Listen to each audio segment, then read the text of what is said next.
Assalomu alaykum, sog'-salomatmisizlar? Antinevor kanaliga xush kelibsizlar. Xo'sh, bugungi mavzuimiz vasvasa va nevroz farqi bo'yicha bo'ladi. Diqqat bilan eshitasizlar. Demak, boshladik. Nevrotik shaxs misol uchun insonda qaysidir ma'noda tashvishli holat, xavotirli holat, qo'rquvli holat bilan namoyon bo'lib, insonda OKR va boshqa turdagi reaksiyalar bilan namoyon bo'ladigan holat hisoblanadi. Deylik, o'lib qolishdan qo'rqish, o'ldirib qo'yishdan, o'ziga zarar yetkazish yoki qo'lini yurish, o'sha obsessiv kompulsiv buzilishlar, naviyashviy xayol, bo'lnish shu narsalar bilan bog'liq kechadigan og'irroq holat hisoblanadi nevrotik holatda. Xo'sh, endi vasvasa nima deyilganda, endi bitta narsa bor. Vasvas xayollar insonda doim bo'ladi.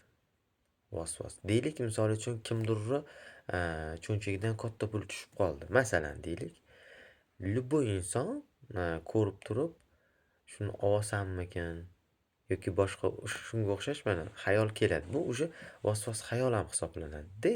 Ya'ni inson o'zini yo'qotib qo'yishga vasvas deyiladi. Ya'ni u narsa doimiy ravishda bo'ladigan bo'lsa, bu vasvas hisoblanadi.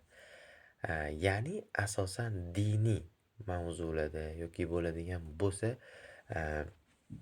qattiq qo'rqishdan ham kelib chiqadigan holat hisoblanadi.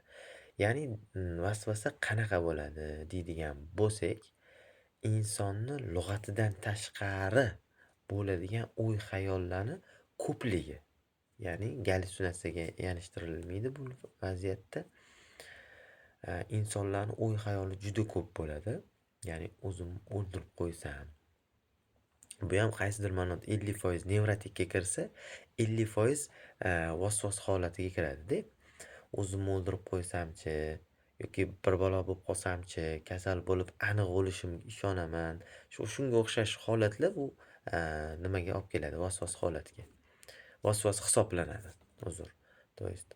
Xo'sh, endi diniy mavzuda masalan Xudo bilan bog'liq ichida kechayotgan qo'rquvlar. O'zi bildinglar nima demoqchi bo'lganimni, ya'ni yomon xayollar. O'sha xayolda qo'rqishli. Ya'ni u insonning e'tiqodi mustahkamligidan va o'sha eng nozik nuqtaligidan sizda shu holat ro'y berishni boshlaydi. Deylik, din bilan bog'liq, Xudo bilan bog'liq, insonlarning jamiyatdagi o'z o'rnini topolmay qolishligidan bog'liq, ana xavfsirab qolishadi-ku, mana vasvas bo'lib qolibdi deyishadi. Keyin yana bitta narsani unutmanglar, ko'p insonlar mana yoshlikdan katta bo'lamiz, vasvas bo'lib o'zini osib qo'yibdi deydiganlar bo'ladi, mana misol uchun-da. Vasvas bo'lib o'zini osib qo'yadi degan gap yo'q. Nabarot, vasvaschilar shu ishni qilishdan qo'rqib qoladi. Bu 50% nevrotik holatda ham bo'ladi. 50% nimada? Obsessiv kompulsiv buzilish, vasvas holatlarda ham bo'ladi. Endi bitta narsani tushunishimiz kerak bu yoqda. Qaranglar. Biza yoshlikdan vasvas bo'lib o'zini osib qo'yibdi, o'zini o'ldirib qo'yibdi deyapmiz-ku. Bu o'zi bizani O'zbekiston aholisi deylik, Qozog'iston, Qirg'iziston, O'zbekiston, Tojikiston. Endi ularning aynan hammaligini bilmayman. O'zbekistonda именно sizda bo'ladigan, biza katta bo'lib, shu e'tiqodda katta bo'lganmiz, ya'ni vasvasada inson o'zini o'ldirib qo'yadi deb. Yo'q, vasvasada birinchidan o'ldirmaydi, nabarot qo'rqadi o'ldirib qo'yishdan. Shu xolos. Ikkinchisi, vasvas deganda ko'pchilik shizofrenik, ani o'zini rostdan bilmay qolib osib qo'yadiganlar bor-ku, o'shani nomi bilan e'tiborishadi. Ularni aslida shizofrenik kasalligi bo'ladi. O'zini osib qo'ygan yoki depressiv buzilishda suitsid fikrlar bo'ladi. Insonda shu suitsid fikrdan ham oldin o'sha tayyor bo'ladi o'lishga. Ya'ni aytmoqchi bo'lganim, o'sha depressiv o'tkir holati shizofrenik o'tkir holatlarda, katta ruhiy buzilishlarda kechadigan holatlarga bizani o'zbek aholilarimiz, ota-ona avlodlarimiz guvoh bo'lishgan, mana misol o'zini osib qo'yibdi degan xabar keladi, boshqa bo'ladi. O'sha vaziyatda bu vasvas bo'lib qolibdi degan e'tiqodda nima qilib qo'yishadi. Aslida u vasvas emas, u kasal, konkretni kasal. O'zini bilmaydi, u nima qilayotganini, nima qo'yayotganini bilmaydi. Ana o'sha shizofrenik katta kasallik hisoblanadi. Endi vasvasa naborot nevrozda ham avj oladida. Mana deylik, vasvasani misol uchun diniy mavzu ham yoki nevrotik holatda ham gruppaga boradi, kelib qoladi. Tushunyapsizlar? Ya'ni vasvas bo'lgan odam OKR bo'ladi. OKR bo'lgan odam baribir vasvas bo'ladi. Endi vasvas degan so'zga taqaladigan bo'lsak, bu katta mavzu, yomon mavzu, qo'rqinchli, o'zini osib qo'yadigan holatda tushunmasligingizni iltimos qilaman. Bu уже boshqa narsa. Vasvas bilib qo'yinglar. Naborot qo'rqadi. Biron bir ish qilishga, biron bir o'y xayol kelib qolishiga qo'rqadi. OKR ham xuddi shunaqa, qo'lini yuvadigan ham xuddi shunaqa. Pashti bir-biriga juda yaqinda. O'shaning uchun mana misol uchun kognitivniy terapiyada ham misol uchun vasvasada ham ishlanadi, to'g'rimi? Nimaga ham ishlanadi? Nevrotik buzilishga ham. Ikkalasiga bir xil mavzu o'tinadi baribir.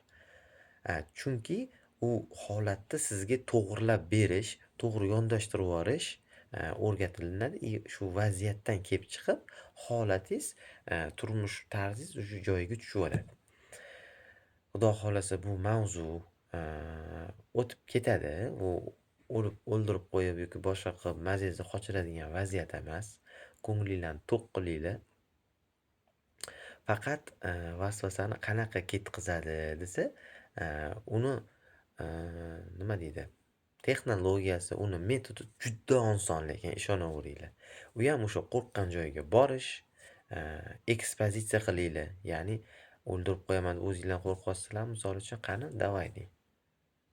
O'sha yerda ozgina qo'rquv bo'ladi, o'sha joyga majbur harakat qilasiz, lekin u narsa xohlasangiz ham, xohlamasangiz ham o'zingizni unaqa ish qildira olmaysiz. U faqat shizofrenik bilan depressiv buzilishda bo'lgan insonlarda bo'lishi mumkin.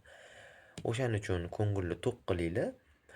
Buni qisqacha aytganda, e'tibor bermasdan holatinglarni yaxshilaversanglar, mana kelayotgan fikr bo'ladimi, o'zingizga zarar yetkazib qo'yish bo'ladimi, nevrotik xayol bo'ladimi, vasvas xayollar bo'ladimi, hammasini gruppaga boradi. Oddiy, hech narsa qilmaydi. Deyish bilangina holatingizni yaxshilab olishingiz mumkin. Videomiz yoqqan bo'lsa, shifoli bo'lsa, iloyim umringlar uzoq bo'lsin. Yoqqan bo'lsa layk va obuna bo'lib qo'yinglar. Salomatlik tilayman.